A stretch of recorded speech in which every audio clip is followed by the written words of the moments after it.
Bonjour à tous et bienvenue au nouvel épisode de podcast de Lana et Tricot. Pardon pour ma voix.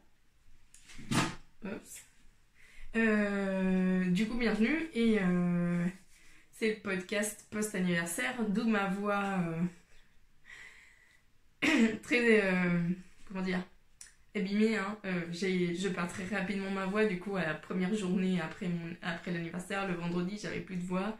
Samedi, ma gorge était complètement abîmée et après là je suis en train de récupérer ma voix petit à petit, donc encore une fois je suis avec ma petite tasse, là je prends une infusion pour que ça adoucisse plus la gorge avec un peu de miel et voilà, il va attendre un peu. Donc bienvenue, il y a un long programme. Je vais pas vous raconter l'anniversaire en détail, jour par jour, etc. parce que sinon le podcast va durer 3 heures. Vous avez pu suivre un tout petit peu sur Instagram l'atmosphère et l'ambiance qu'il y a eu. Je vous ai sauvegardé sur les stories sur Instagram, les stories que j'avais mises. Donc je crois que j'ai mis anniversaire à l'année. Si vous cliquez sur mon profil, vous pouvez voir défiler un peu les différentes stories que j'ai postées. Et là, pendant cette semaine et la semaine prochaine, je vais poster quelques photos concernant l'anniversaire aussi. Donc vous aurez encore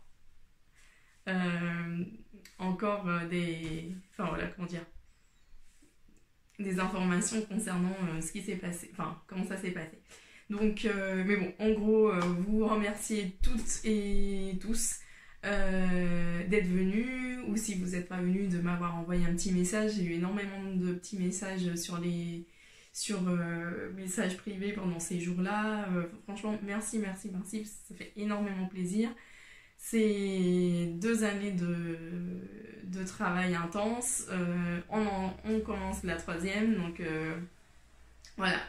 Si Lanae, tout le monde me félicite moi, et bon, c'est sûr, moi je suis le moteur de la boutique parce que c'est ma boutique à moi, mais sans vous, sans l'engagement que vous donnez, que vous avez, sans vos achats en ligne, sans vos petits messages, sans regarder, avec vous derrière là pour le podcast, toutes les personnes qui font partie de la communauté Lana et Tricot et de la communauté Tricot en général contribuent à que la boutique puisse continuer, et voilà, donc c'est moi le moteur quelque part, mais toutes les pièces sont importantes, et pour moi c'était l'anniversaire de tout le monde, de toute la communauté qui tourne autour de la boutique. C'était l'anniversaire de mes clientes, c'était l'anniversaire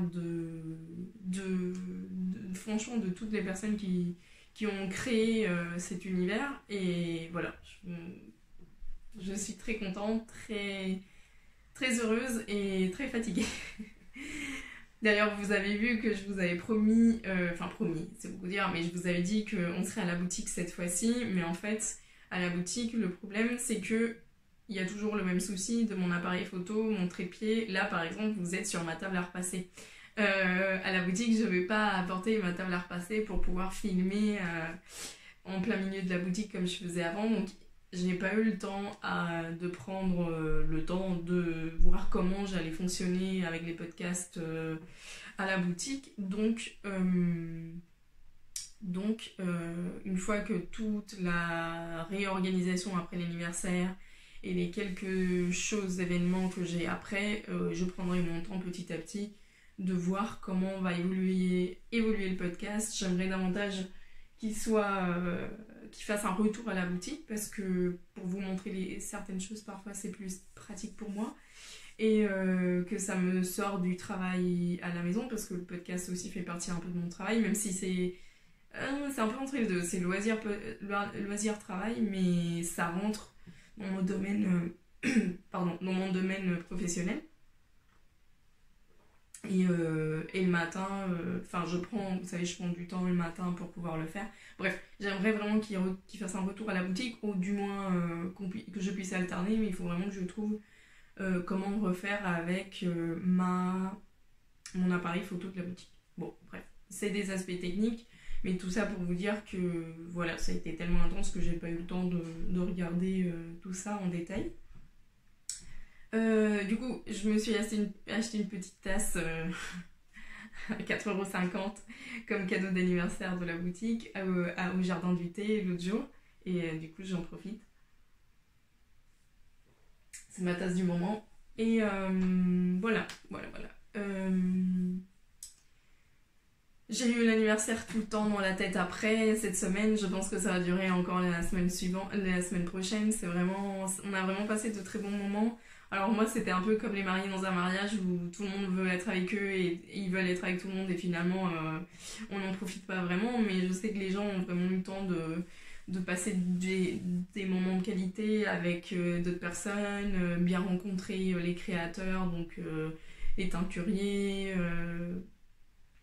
Anna aussi d'Alonga Bekana qui présentait son livre aussi. Elle a vraiment pris le temps de pouvoir papoter avec tout le monde, vous conseiller sur le choix de laine pour ses patrons. C'est vraiment quelqu'un de super adorable et franchement, toutes les personnes qui sont venues, Doriane de Maison Septembre, Guillaume et Aurore de Maison Corlaine, tous les intervenants des ateliers, Céline de Mademoiselle Petroni, Cécile de Atelier Camille, Mélissa de Petite Moutaine, tout le monde s'est adapté à mon organisation. Parfois j'ai dû demander un tout petit peu plus et elles se sont vraiment prêtées à 100%, donc merci les filles et Guillaume. Parce que vous avez été super. Bon, il y avait aussi Cotille de Manos que je n'oublie pas. Donc vraiment un grand merci. Je vous l'ai déjà dit, mais je suis très touchée par le fait que vous soyez vraiment prêtés au jeu avec autant de gentillesse et voilà. Bon bref, je pars dans des digressions pas possibles alors que je n'ai qu'1 heure pour enregistrer, c'est la folie. Mais voilà, vous avez été vraiment très nombreux les 3 jours. Plus le samedi, parce que forcément c'est que samedi, mais vous avez été très nombreux et ça me fait chaud au cœur de voir que l'anniversaire vous a plu autant et ça vous a encouragé à venir de Nîmes, de Brest, de Paris. Donc merci et à la prochaine année, au prochain anniversaire. Donc aujourd'hui je vais vous parler de tricot parce que j'ai 3 projets finis, couture parce que j'ai un projet fini et je vais faire un petit aparté lecture aussi parce que je le fais jamais mais je vois des podcasts où ils le font et moi généralement je prends jamais le temps de lire. Mais là, depuis cet été, j'ai un peu lu et du coup, je voulais partager avec vous les livres que j'ai lus parce que c'est des livres intéressants. Je me suis dit peut-être que vous les connaissez pas et que ça peut vous intéresser. Donc, pour ce que je porte, et oui, vous l'aurez reconnu, c'est un cadeau que m'ont gentiment fait Delphine et Anna. Delphine, c'est la cousine d'Anaïque d'Alonga Bekana qui habite à Chambéry. Et donc qui est une cliente et tout ça et du coup elle a profité qu'Anna vienne aussi pour venir à l'anniversaire et lui donner un coup de main plus directement à elle mais aussi à l'organisation générale de la boutique et du coup ces 2 coquines qui sont bretonnes m'ont offert ce très beau t-shirt. À chaque fois qu'elle le portait j'étais là j'aimerais tellement l'avoir puis elle me l'a offert sans le savoir et c'est vraiment un chouette cadeau parce que pour ceux qui viennent d'arriver ou ne me connaissent pas, ma mère est bretonne, donc je fais un petit briefing, mais mon père est espagnol, ma mère est française de Bretagne, donc bretonne, et j'ai grandi en Espagne toute ma vie jusqu'à il y a 5 ans, parce qu'on vient de fêter les 5 ans, on vient de passer les 5 ans en France, le 2 septembre 2014, on s'est installé en France, et voilà, donc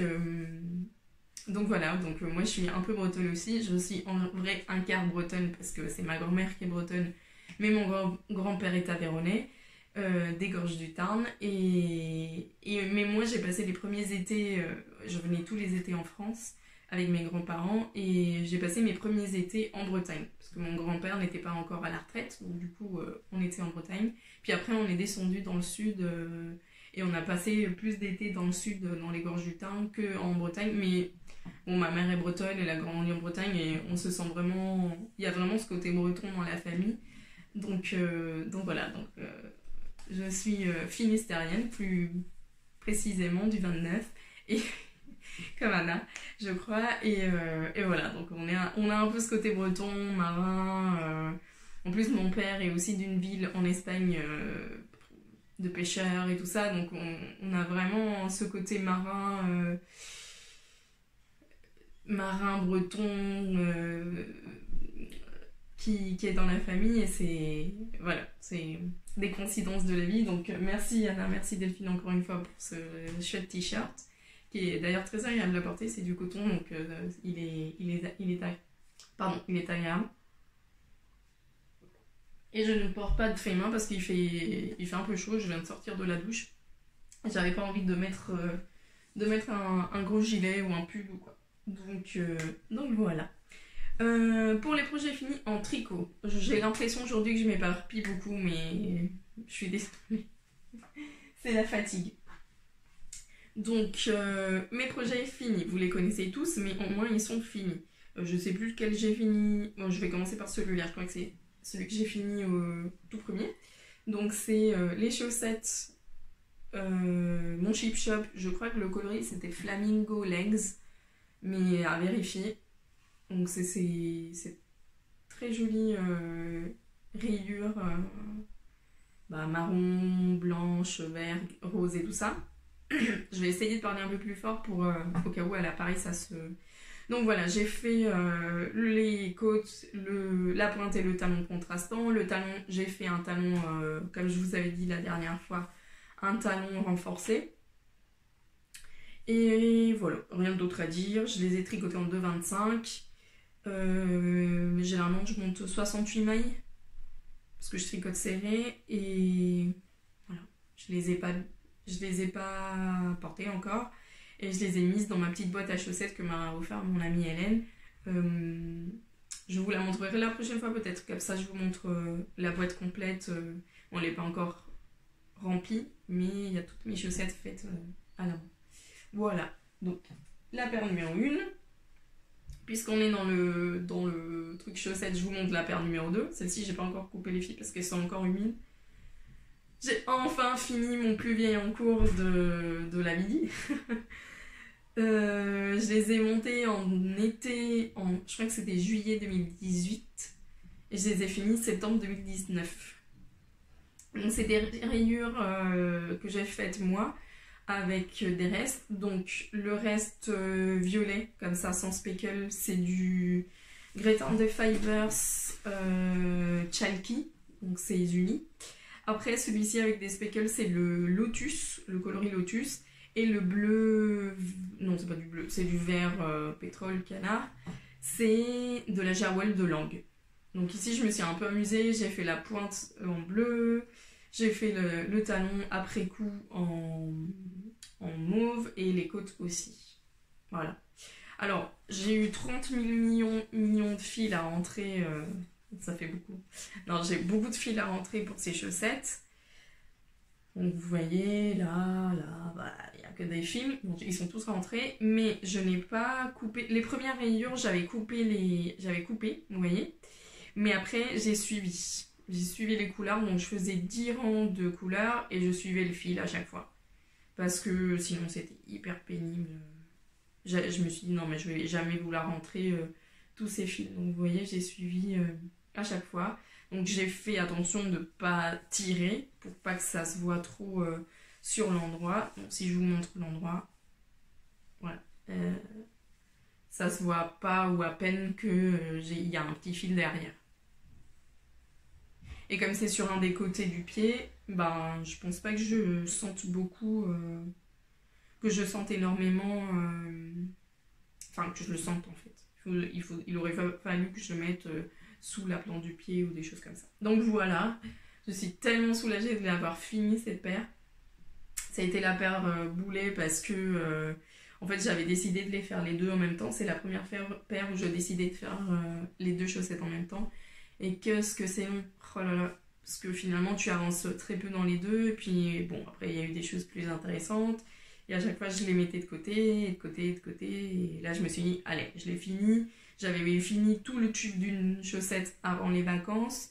Donc il me restait à mettre le talon et il me restait à peu près ça de la deuxième. Donc je me suis dit, allez, je l'ai fait, comme ça, on passe à autre chose. Parce que quand ça traîne trop après, bah, ça te met 1 an et demi à être fini, n'est-ce pas? Donc les voici. Donc en été, j'ai au moins tricoté 3 paires. Donc celle de Trélise, ça et ça. Donc je suis très contente, ça me fait des chaussettes toutes neuves là pour l'automne.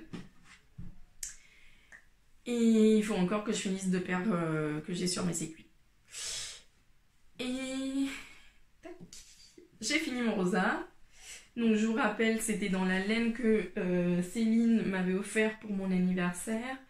Quand je parle de Céline, généralement c'est Mademoiselle Pétrolier. Elle me l'avait offert pour mon anniversaire en 2018 et c'est de la Ulcentrum, j'allais dire de Ulcentrum, c'est de la Ulcentrum de ply, de ply, de brun, de chez eux, donc c'est de la laine suédoise. Et du coup, je voulais le tricoter cet été parce que j'allais en Suède, etc. Donc je voulais avoir une sorte de souvenir d'été.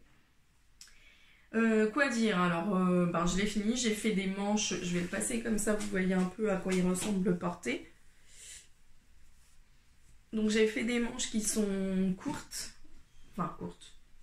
Je voulais pas des manches qui m'arrivent sur la main, je voulais vraiment des petites manches telles que je les ai faites en fait. Parce que je trouvais que ça allait bien avec le détail cropped comme ça du gilet. Bon là, je sais pas si ça va trop avec ça, mais voilà. Donc, je sais pas si je dis... Oui, c'est le rosa d'Along avec Anna, donc ça tombait bien, je l'ai fini pour le week-end de l'anniversaire, même si je n'ai pas pu le porter énormément pendant le week-end. Donc, il me restait avant les vacances, mes vacances au mois d'août, hein, ça fait déjà 1 mois, mais c'est pas grave. Il me restait couper le stick parce que moi j'avais stické j'avais créé un stick. Bon, excusez-moi, ça a coupé parce que j'ai une installation précaire et tout, c'est foutu le camp. J'ai renversé ma tasse, etc. Ah, ça va être sportif aujourd'hui. Donc, je disais, je vais vous parler du rosa. Donc, j'avais fait le stick, j'ai relevé pour la patte de boutonnage et j'ai attendu l'anniversaire pour choisir, je suis pas à l'aise dans ma chaise, pour choisir les boutons. Donc j'ai choisi chez... Où est-ce qu'ils sont? Là. J'ai choisi chez Atelier Camille, donc comme dame. C'est Céline, ma fournisseuse, je sais pas si ça dit, de boutons officiels. J'ai choisi des boutons dorés, enfin dorés non, moutarde. Donc ceux-là, qui sont faits avec la porcelaine noire pour donner plus de profondeur et tout ça à la couleur. Donc ils vont venir, enfin c'est là qu'on va le coudre, donc je pense que ça va assez bien. Ça imposera un peu le choix de la couleur, mais bon après c'est pas grave. Voilà, genre ça va super bien parce que ces petits boutons ont des touches de couleur, alors que je le montre, des petites touches de couleur à l'intérieur. Et en fait je vais mettre, pardon pour le bruit, je vais mettre à l'intérieur cette bande ce ruban, donc sur le stick, donc ça viendra comme ça, hop. Donc je vais mettre là le ruban comme ça et les boutons moutarde, et du coup ce sera, je trouve que ça va être sympa. Ce ruban d'ailleurs j'en ai 2, alors le bouton qui se perd pas il vient là.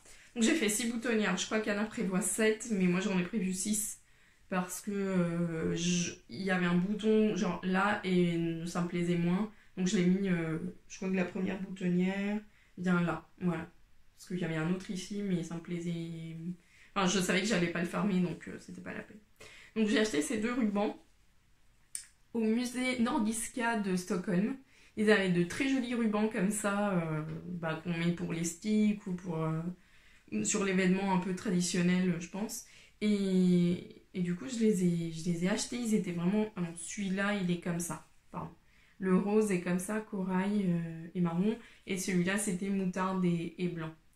Et je crois que j'ai dû payer, enfin, pas très cher, 1 € le mètre ou quelque chose comme ça. Enfin, je sais pas les prix des rubans, en fait, je connais pas. Mais bon, c'était un joli souvenir. Et j'ai 1 mètre de chaque, donc je pense que j'en aurai pour... si c'est des petits cardigans comme ça, je risque d'en avoir pas mal. Mais j'en ai plein des rubans.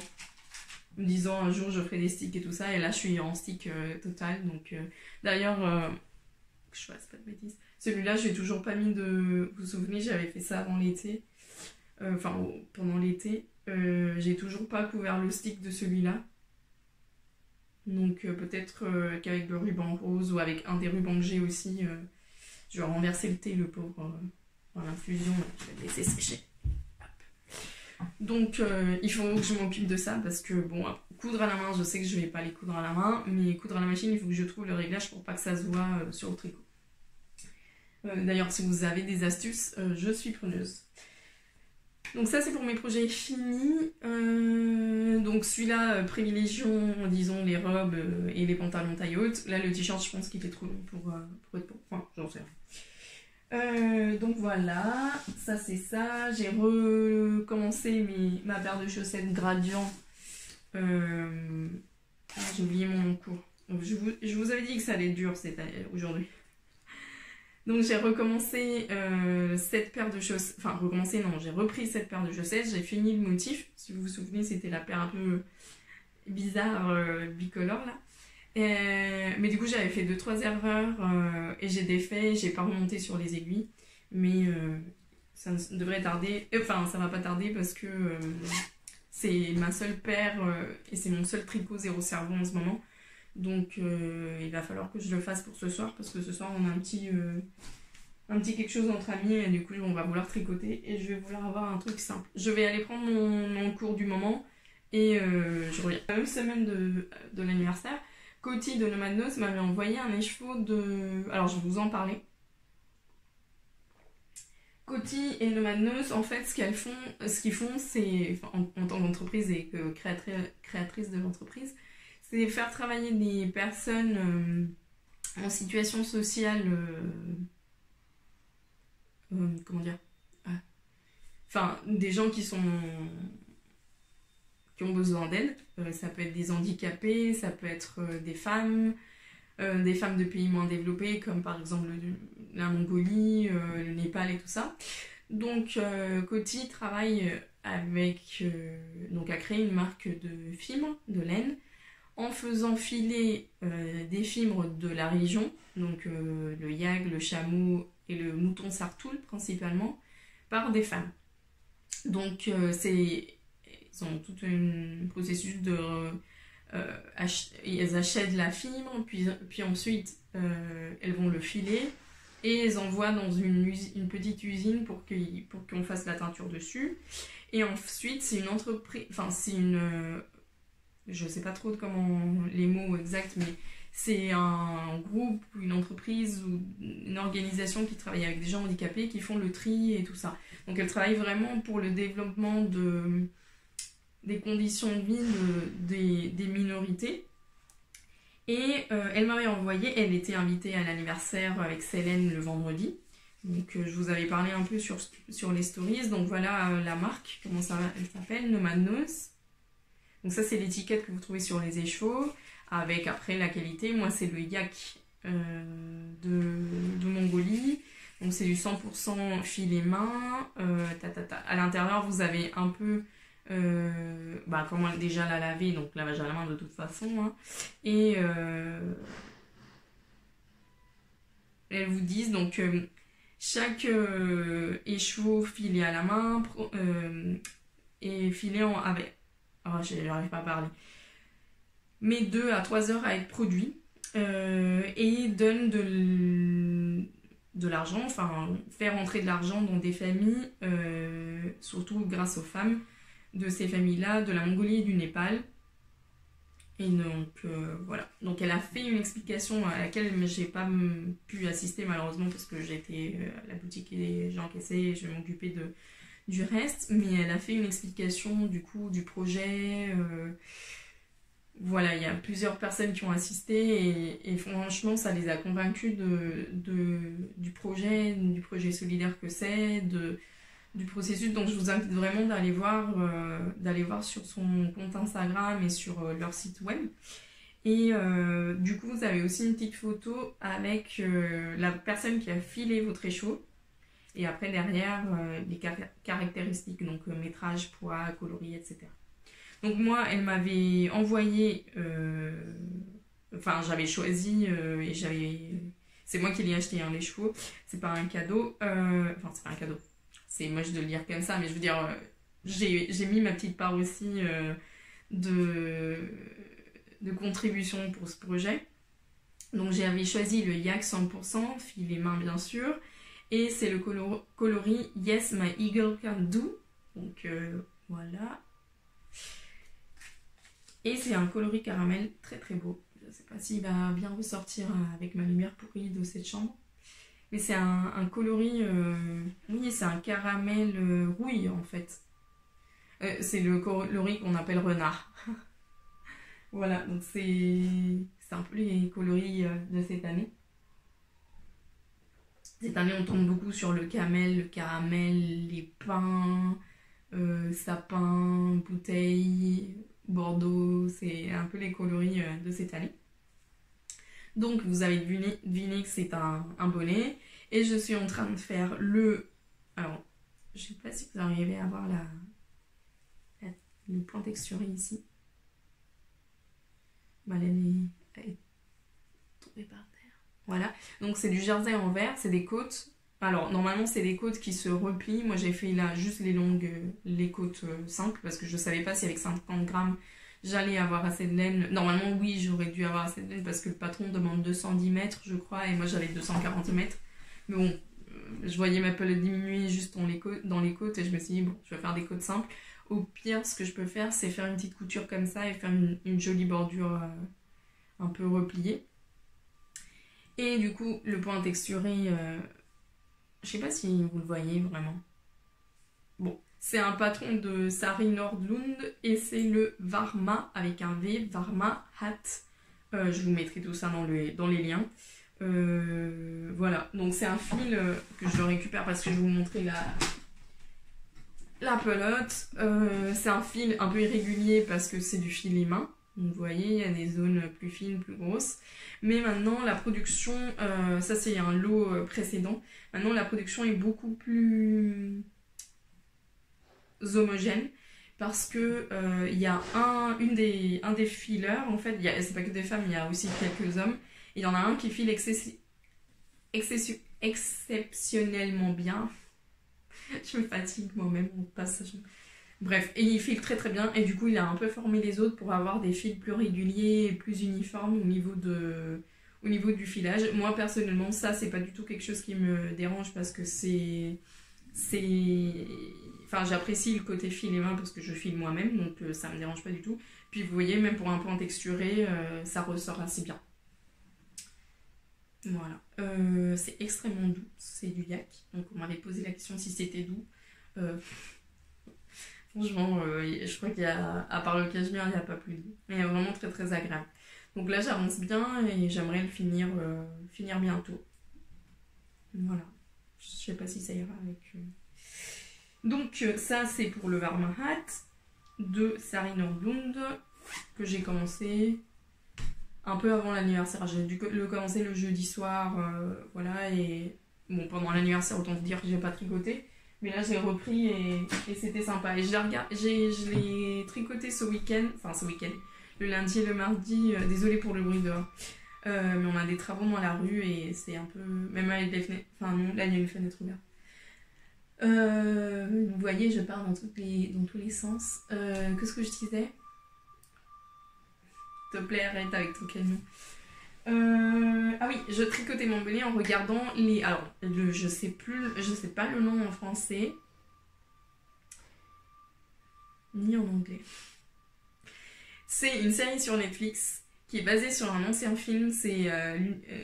je sais plus quoi... The Dark Hours ou un truc comme ça. Bref, c'est des puppets, des marionnettes. Et c'est inspiré d'un film des années 80 qui était du coup inspiré dans cet univers-là. Et c'est un film de fiction, de enfin, plus que science-fiction, c'est d'aventure et de fiction. Et ça se passe dans un univers alterne avec des petits personnages, des personnages qui sont méchants, enfin, voilà. Et c'est très bien réalisé. Alors au début c'est un peu bizarre parce qu'on voit que c'est des marionnettes, mais quand on rentre dans le truc, on oublie complètement que c'est des marionnettes, qu'il y a des personnes en dessous qui bougent et tout. C'est hyper bien fait. Moi, le film, j'avais dû le voir parce que ça me parlait vraiment. Donc j'ai dû le voir en étant petite, mais là, je vais le re-regarder pour être dans le monde. Donc là, c'est basé sur le film, mais c'est sur les années précédentes au film. Donc c'est une histoire qui n'existe pas dans le film en soi, dans la trame du film, mais c'est les mêmes personnages, les mêmes races de personnages, je sais pas comment dire. Et c'est très très bien réalisé. Et après la première saison, ils ont fait une sorte de mini documentaire, comment ça se passe, comment les acteurs, ils ont réussi à filmer en ayant, parce qu'il y a des personnages qui sont vraiment taille humaine,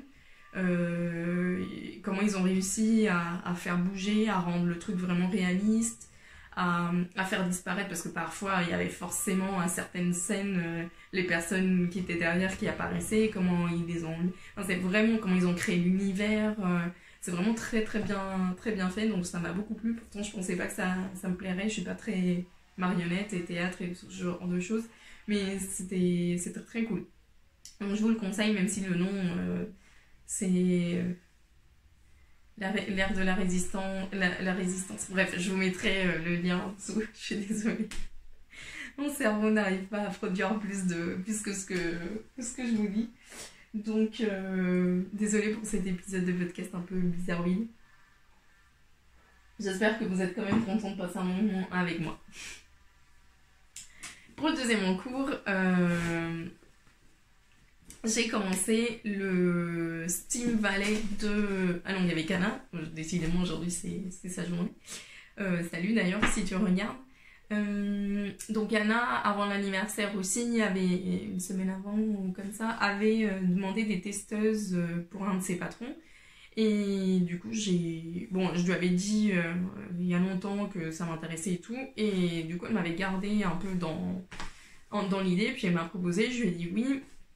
Et c'est un patron qu'elle a fait en jacquard qui est en lopi. Donc moi, vous savez que j'aime bien la lopi. Quand je l'ai vu, tout ça, on en a parlé. Elle a pensé à me proposer le test parce que j'en fais de moins en moins de tests. Je suis plus en capacité de faire beaucoup de tests ou de tricot, même pour la boutique, ce genre de choses. Je le garde vraiment pour un loisir pour moi. Le tricot, je parle. Et du coup, elle m'a proposé ça. Je lui ai dit oui. Et on a jusqu'au 2 novembre pour le finir. Donc je l'ai commencé que maintenant parce que j'attendais un réassort de Lopi et du coup c'est là que j'ai pris mes coloris parce que mon Steam Valley, donc je sais pas, Valley, c'est Bali, donc apparemment c'est un endroit en Islande et du coup quand elle est allée en Islande prendre les photos du livre, elle a eu cette idée de prendre ce nom-là pour ce patron-là. Donc c'est un patron qui sortira je pense qu'en novembre, si on finit en novembre, il devra sortir en novembre. Et c'est vraiment un yoke très élégant avec un peu de jacquard et après un pull normal. Donc je tiens à dire que c'est bien un pull parce que moi je vais le transformer en gilet. J'ai demandé à Anna hier soir si j'avais l'autorisation de le transformer en cardigan.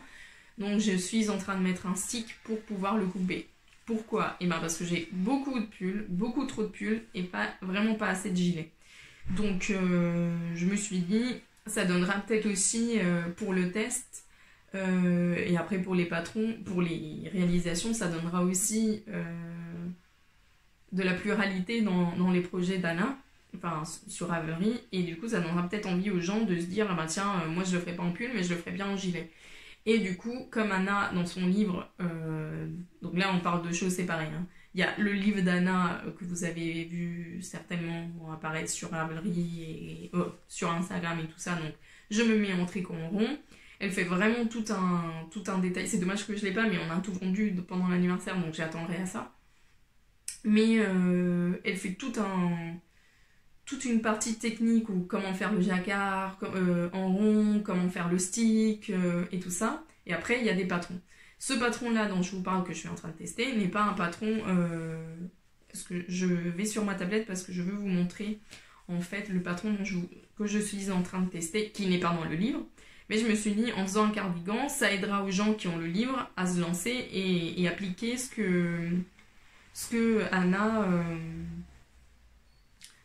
a dit dans le livre, en fait, pour le stick et tout ça, la théorie du stick. Donc, je rentre dans mon compte Instagram.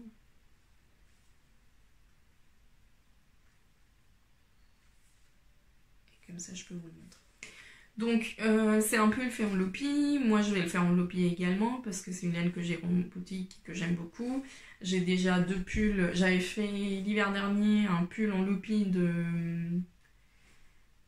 Hélène Magnusson. Vous vous souvenez, le bleu ciel avec la sorte de yoke là en chevron. Et j'ai aussi un pull en lopi. Mais là, pour le coup, c'était pas la lopi, c'était la à la fausse de LED. Voilà. C'est celui-là. Donc c'est celui-là que je suis en train de tester et que moi je vais transformer en cardigan. Mais le patron n'est pas expliqué pour être transformé en cardigan. C'est moi qui est en train de le faire. Et vous, si vous voulez le faire, bah, vous pourrez appliquer ce qu'Anna dit dans son livre ou ce que vous pouvez retrouver ailleurs ou si vous savez déjà le faire. Donc, moi je mettrai mes modifications sur ma page Ravelry, mais je vous avoue que je vais pas peut-être mettre en détail parce que j'aurai peut-être pas forcément le temps. Donc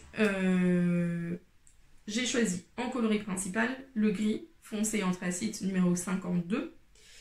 En coloris contrastant numéro 2, un gris plus clair qui est le 56. En troisième gris, je mettrai le 54. Donc ça, c'est mes 3 coloris principaux. Et ensuite, je vais mettre ce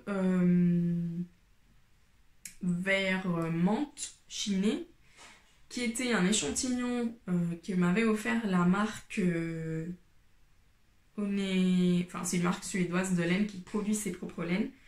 Ici, c'est une qualité qui ressemble beaucoup à la Plotulopi, donc c'est un fil qui est un fil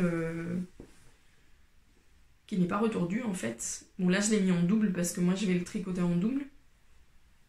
Mais c'est un fil qui casse. Vous savez les fils Plotulopi là qui cassent, je vais vous le casser.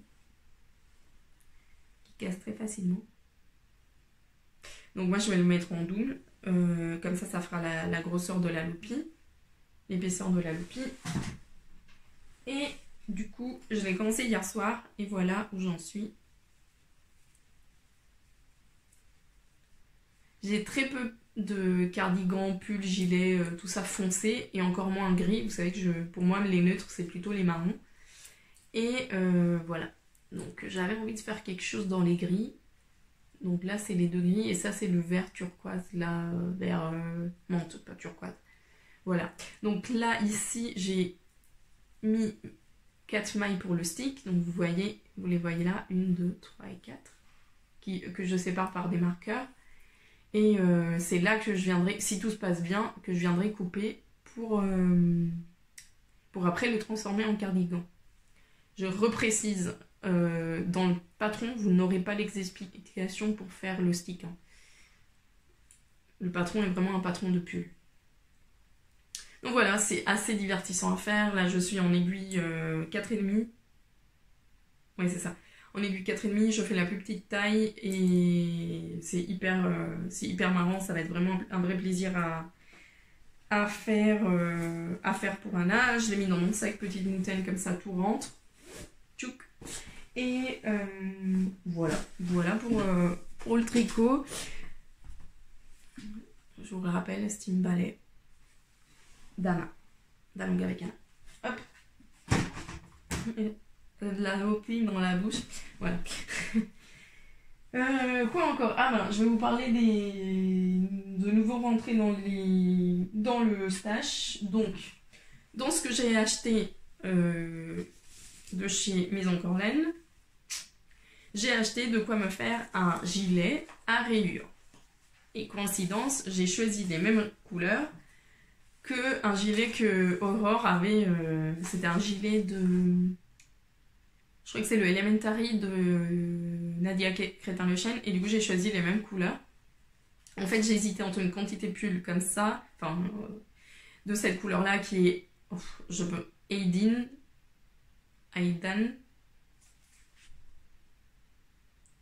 Et une quantité pull comme ça. Et en fait, avec ma mère, on s'est dit, bon, tu porteras ça, plus bien. Mais finalement, je voulais les mettre ensemble. J'ai vu la version à rayures d'Aurore et du coup, ça m'a convaincue. J'ai pris la base, donc le bleu, c'est Murdoch et Aileen. Bon, c'est des noms celtes. Et c'est du BFL Gotland, du 350 mètres pour 100 grammes. Donc une sorte de fingering, ouais, c'est une fingering un peu plus épaisse. J'avais envie de tester le Gotland comme ça en BFL. J'ai beaucoup de mal à choisir leurs bases parce qu'ils ont des bases magnifiques et du coup, c'est des bases magnifiques et du coup, c'était difficile à... Mais ce rouge, enfin rouge, bordeaux, ce que vous voulez, avec les nuances qu'il a dedans. Bref. Je vais faire un albini embrayé. Voilà, je vous ai tout dit. Quand, on ne sait pas, mais je vais faire un albini parce que... Hop. Donc ça, c'est mes petits achats de l'anniversaire. Et ensuite, Dorian de Maison Septembre, entre Maison Corlène et Maison Septembre, m'a offert 3 écheveaux de numéro 1. Donc c'est sa qualité du numéro 1. Voilà, Maison Septembre. Et c'est le coloris Denim, donc je pense que c'est un indigo. Enfin, je pense même, je suis sûre. Et c'est du mérino, du 100% mérino naturel, fait en France, teint en France par Dorian. Merci beaucoup Dorian, je ne sais pas du tout si tu le regardes. Mais c'est un très beau cadeau et je ne sais pas du tout ce que je vais faire encore. Je crois qu'il y a 400 mètres, ouais, voilà, il y a 400 mètres pour 100 grammes, donc c'est de la fingering. Et elle est très très douce. Très très douce. Donc je ne sais pas ce que je vais faire. Je sais vraiment pas. Bon, on verra. Ça me donne envie de prendre mon ravelry et d'aller voir ce que je peux faire avec. Mais en ce moment, j'ai pas d'idée très précise. Je pense que très possiblement un pull. Un pull léger et chaud. Voilà, je sais pas. Donc ça, c'est pour tout ce qui est tricot. Je pense que... Ouais, on a fait le tour. Donc ça, c'est tout ce qui est tricot. Je vais vous parler un tout petit peu de couture.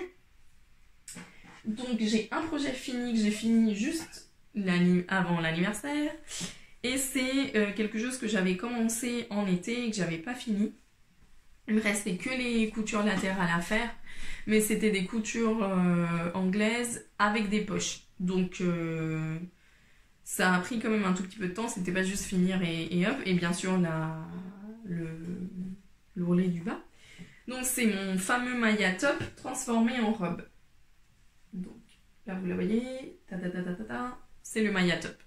Et il est très joli porté, hein. Là ça fait très baroque avec ce très joli tissu avec des biquettes, enfin c'est un très joli tissu très sympa, un peu enfantin mais comme il est en gris, bah du coup ça fait dans les neutres, ça rentre, et du coup j'avais mis des poches, donc j'avais découpé des poches que j'avais, dans le patron il n'y a pas de poche incluse. Mais comment j'ai eu ces poches? Je dois avoir un patron qui a des poches, du coup j'ai découpé des poches et je les ai mises, et j'ai tout fait du coup en couture anglaise. Voilà.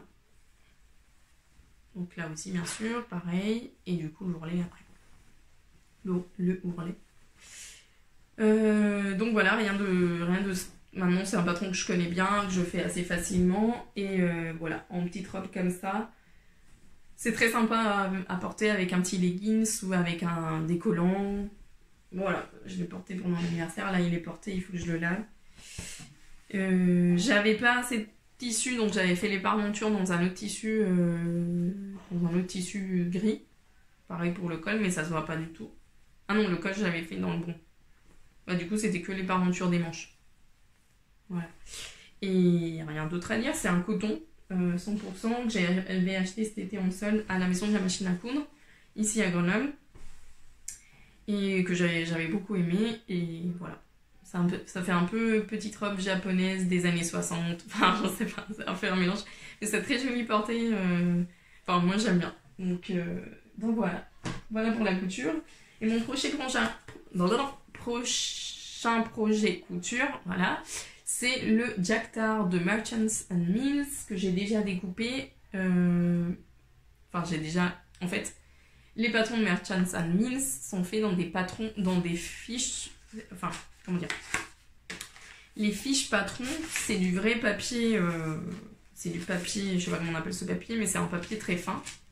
Donc j'avais deux options, soit je décalquais et je découpais ce que j'avais décalqué, soit je découpais directement sur la feuille. Mais en fait, j'ai eu un peu peur, parce que je me suis dit, si je découpe directement dans la feuille, et qu'après, ça s'arrache, ça, avec l'usage et tout, ça s'abîme, je vais quelque part perdre le patron, ou l'abîmer. Et du coup, j'ai décalqué. Donc ils sont là, ils sont découpés, et maintenant il faut que je coupe le tissu et que je fasse le sac. En fait, ça, c'est... c'est mon cadeau d'anniversaire. Ma mère m'a offert un très beau tissu que je vous montrerai quand je l'aurai cousu et deux patrons de Merchants and Mills et les petites choses pour tous les petits trucs pour faire le sac. Donc la lance en cuir avec tous les petits éléments pour pouvoir le faire. Donc ça va être mon prochain projet. Bon, vous voyez ce que je veux dire. C'est le prochain.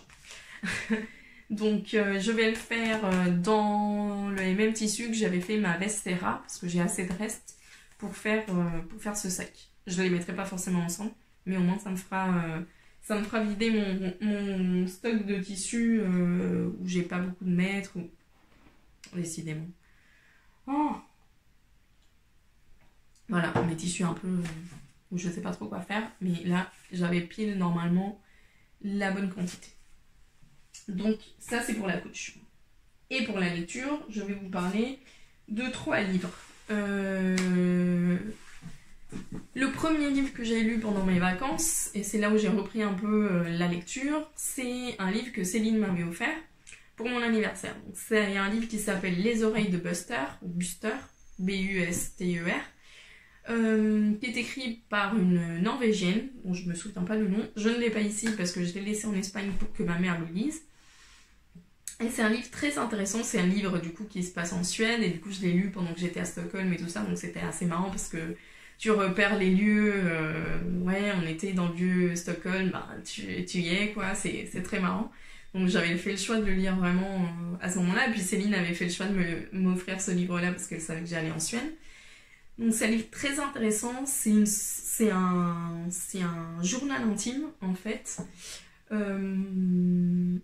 qui fait des allers-retours dans le présent et dans le passé pour, au fur et à mesure, vous construire et vous donner des réponses à l'élément clé du livre, et qui est dit depuis le début, c'est « J'ai tué ma mère ». Donc cette personne-là, cette dame, c'est une écriture au féminin par une femme, et elle vous dit tout de suite « J'ai tué ma mère ». Et dès l'âge de 7 ans ou de 12 ans, je savais que j'allais tuer ma mère, j'avais pris la décision de tuer ma mère. Et du coup, dans un ton très intimiste, très léger, pour ce qui est d'un matricide en fait, elle va vous construire à travers l'explication de son présent et de son passé, le pourquoi du comment, c'est-à-dire pourquoi elle a tué sa mère, pourquoi elle pouvait pas vivre avec sa mère. Et en fait, elle vous prend, et l'écrivaine, donc c'est un peu de la mise en abîme, parce que c'est un livre écrit par un personnage qui est en train d'écrire le livre, bref, vous voyez ce que je veux dire. Donc c'est l'auteur principal du livre, mais l'auteur aussi du journal intime, vous prennent très bien par la main, parce que vous êtes totalement convaincu pendant tout le livre que, quelque part, elle a bien fait. Enfin, c'est pas qu'elle a bien fait de tuer quelqu'un, mais quelque part que la décision qu'elle a prise est totalement logique en fait. Ce qui est atroce en fait, parce qu'on rentre dans la logique de oui, elle a bien fait de tuer sa mère. Mais après, bon, il y a plein de subtilités, il y a plein de nuances, et je pense que c'est un livre très... qui a un message profond, mais il faut savoir aussi lire entre les lignes. Il n'y a pas que l'histoire, il y a aussi le fait de comment nos parents vont nous traumatiser dans le bon sens et le mauvais sens du terme. Les choix que nos parents vont faire vont aussi influencer notre vie, et pour toujours, parce que l'étape enfance, préadolescence, c'est des étapes qui marquent vraiment notre vie, je pense. Pour le reste, comment aussi la relation mère-fille, comment aussi sa mère qui était une femme un peu plus libérale dans les années 60, en 60-70 en Suède, a dû aussi construire pas mal de choses et comment elle avait été traumatisée aussi par ses parents. Donc il y a toute une construction aussi de la personne, de l'être, les secrets, enfin le monde féminin, c'est très très bien écrit, c'est très chouette, c'est un petit pavé quand même, je crois qu'il doit avoir à peu près 400 pages ou quelque chose comme ça, c'est un petit pavé. Mais il se lit très bien et franchement je vous le recommande, c'est Les Oreilles de Buster. Et l'auteur je sais plus, mais si je le trouve je vous le remettrai. Donc ça c'était ma lecture de l'été. Ensuite, quand je partais d'Espagne, j'ai dit à ma mère, bah, file-moi un livre parce que j'ai rien pour l'aéroport, j'avais 5 heures d'attente à l'aéroport. Donc il me fallait bien une petite lecture et elle m'a donné dans sa collection immense de livres quelque chose qu'elle avait lu récemment, je regarde juste l'heure, elle a lu presque tous les livres de Sandrine Colette, voilà, Sandrine Colette, et elle m'a passé ce livre qui s'appelle Il reste la poussière, c'est dans la collection livres de poche et c'est un livre c'est assez récent je pense. Elle a eu le prix Landerneau en 2016, c'est une bretonne pour le coup. Je sais pas comment est-ce qu'ils mettent la date de publication chez Livre de Poche. 2017. Donc celui-ci c'est un livre 2017 et là Des nœuds d'acier en 2013, Un vent de cendre en 2014, 6 fourmis blanches 2015, ça c'est les titres de ses autres livres. Et du coup, Il reste la poussière, c'est un livre intéressant. Mais si Les Oreilles de Buster c'est un livre fluide en lecture, celui-ci je le trouve moins fluide. Elle a une façon d'écrire qui ma mère a bien aimé parce qu'elle me dit c'est super bien écrit et tout. Alors je dis pas que c'est pas bien écrit, mais je trouve que le rythme est beaucoup plus entrecoupé et j'ai un peu plus de mal à faire une lecture suivie du livre. Je ne sais pas comment l'expliquer. J'ai l'impression que ça s'entrecoupe en fait, le rythme s'entrecoupe. Le rythme aussi du livre est plus lent que dans Les Oreilles de Buster. Là, elle met du temps à nous raconter une histoire. On n'a pas... Là, vraiment, je suis rentrée un peu plus dans le cœur de l'histoire, mais la première moitié, t'as vraiment l'impression d'être que sur de la mise en scène ou de la préparation pour ce qui va venir et t'es tout le temps dans l'attente de ce qui va vraiment venir et dans ce qui va vraiment arriver. J'ai un peu plus de mal à accrocher au niveau, je pense que du rythme de la lecture et du rythme du fait qu'elle met du temps, on met du temps à voir vers où elle va au niveau de l'histoire et même maintenant où là je suis presque à la fin, je sais pas non plus où est-ce qu'elle veut en venir avec cette histoire. Peut-être qu'à la fin il y aura un gros coup, un gros clash et ce sera génial. Pour le moment, je vous avoue que c'est un peu lent pour mon goût à moi, pour ma façon d'appréhender ce genre de roman. C'est un thriller et donc ça se passe dans la Patagonie, donc je vais vous lire le truc. C'est Patagonie. Dans la steppe balayée par des vents glacés, Raphaël est le dernier enfant d'une fratrie de 4 garçons. Depuis toujours, il est martyrisé par ses frères aînés.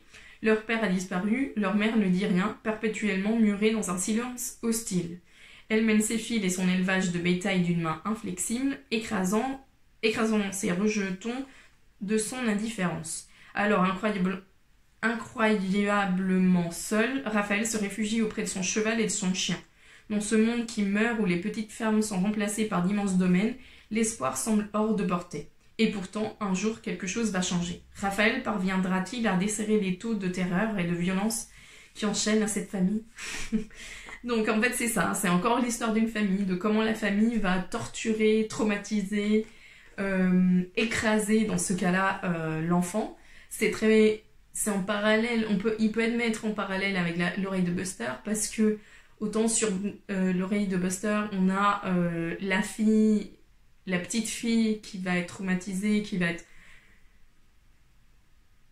va créer son univers et sa personnalité autour de ce qui lui arrive, d'une mère éloignée, d'une mère pas gentille, d'une mère qui est pas la figure de la mère amour, en fait. Ici, c'est pareil, Raphaël, il va être martyrisé par ses frères qui le maltraitent, en fait, et par une mère qui est silencieuse, qui ne fait rien, qui est inactive dans l'amour envers ses enfants, et on ne voit pas non plus qu'il y ait de l'amour. Donc c'est très bizarrement, j'ai lu à la suite de livres qui sont vraiment dans la même dans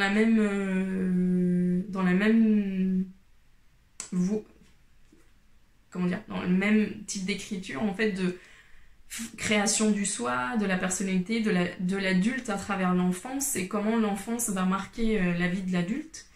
Et ici, ici c'est du regard, c'est une écriture féminine pour la création d'un entourage masculin. Donc je sais pas à ce niveau-là si c'est pertinent.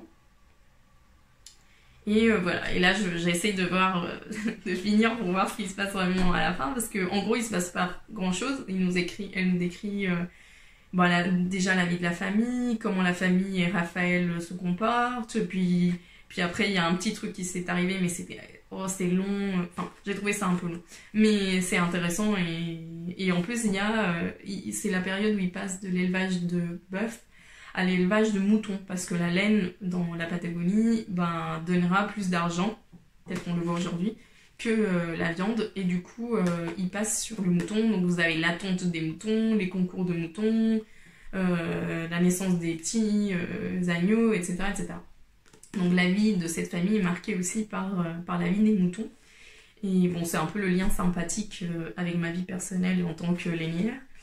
Et voilà, donc Sandrine Colette, Il reste la poussière. C'est un prix Landerneau Polar 2016. Voilà, pas mal, mais pas mon préféré pour le moment. Et en troisième livre, je voulais vous montrer un cadeau que m'a fait une de mes élèves de tricot de la boutique, Caroline, qui est, je pense que tu regardes, Caro, c'est Dominique Lapierre, Larry Collins, je pense, Où tu porteras mon deuil, l'épopée de la guerre civile espagnole. Donc Caroline voyage beaucoup en Espagne depuis longtemps, et du coup on a un peu cette collection là avec l'Andalousie, l'Espagne et tout, et apparemment, et c'est une prof d'histoire. Et du coup elle m'a offert ce livre parce que c'est un de ses livres préférés, et du coup comme ça parle de l'Espagne, de l'Andalousie et tout ça, elle a pensé à moi, et franchement j'ai très envie de le lire. Donc ça a été un livre apparemment très lu, 15 millions de lecteurs, 25 éditions internationales, bientôt un grand film. Ils vont faire un film, et du coup, de la guerre civile espagnole au lendemain de la dictature de Franco, un extraordinaire portrait de l'Espagne à travers le bouleversant destin d'un misérable orphelin devenu milliardaire. Voilà, donc apparemment ça se passe aussi en Andalousie. Ouais, j'ai envie de le lire, je sais pas du tout à quoi m'attendre. Mais voilà, ça va être ma prochaine lecture, donc c'est pour ça que j'ai envie de finir Il reste la poussière, parce que j'ai envie de commencer celui-là, et j'ai un quatrième que j'ai acheté en Suède, mais je vous en parlerai quand j'y arriverai. De toute façon, je lis très rapidement, mais j'ai très peu de temps de lecture, donc du coup je finis pas mes livres en 2 minutes, même si j'aimerais bien. Bon voilà, j'espère que cette petite partie lecture vous a intéressé. J'ai une formation en littérature, donc je sais pas si c'est intéressant de donner un point de vue comme ça. Enfin voilà, mais quelque part moi je vais pas forcément le faire tout le temps parce que j'aurai pas tout le temps de lire, mais ça renoue un peu avec ce que j'avais totalement abandonné il y a 2 ans, donc un peu la critique littéraire, l'analyse littéraire et tout ça. Donc c'est un exercice qui est sympa pour moi. Je sais pas du tout si vous apprécierez ce petit aparté lecture, donc laissez-moi un petit commentaire pour me dire si c'est intéressant. Je ne lis pas beaucoup, et je ne lis pas forcément des grands... Comment dire ? Des livres qui sont des grands succès littéraires, en fait. Quand je dis des grands succès littéraires, je parle de 50 Shades of Grey et des trucs comme ça. Il y a un peu le type de littérature vers laquelle je ne vais pas forcément. Mais j'aime plus les livres. J'aime beaucoup Les Oreilles de Buster, c'était dans la collection de Babel, et c'est une collection que j'aime beaucoup, par exemple. Donc un peu dans ce domaine de livres. Voilà, donc je vais au travail. J'espère que vous allez passer un bon week-end. Je l'ai pas dit, on est vendredi 13. Oh, ça porte vraiment de chance. Le vendredi 13, dans certains pays, c'est pour ça que j'ai renversé mon thé et que j'ai dû couper 20 000 fois. Donc voilà, j'espère que... Finalement, j'ai gardé, j'étais bien. J'espère que vous allez passer un bon week-end. J'espère que on se verra bientôt